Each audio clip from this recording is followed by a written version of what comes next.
Jebule nek tak pikir-pikir wong lanang karo wong wedok padha-padha pecinta alam.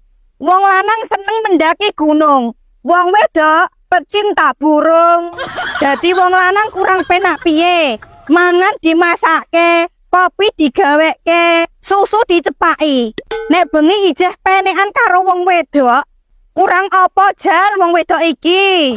Jadi wong wedok iku rekoso. Esok tangi meruput, umbah-umbah masak ngepel nyuci piring.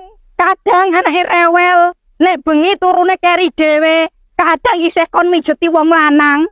Ngono wong lanang ning jaba, ana wong wedok mlaku bokonge ndaldul-ndaldul, mripate mendolo. Otot bulune ijo, sak driji-driji karo ngulu itu.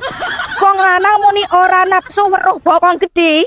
Bakso balungan telung mangkok tak pangan kabeh. Tenan ora ngapusi.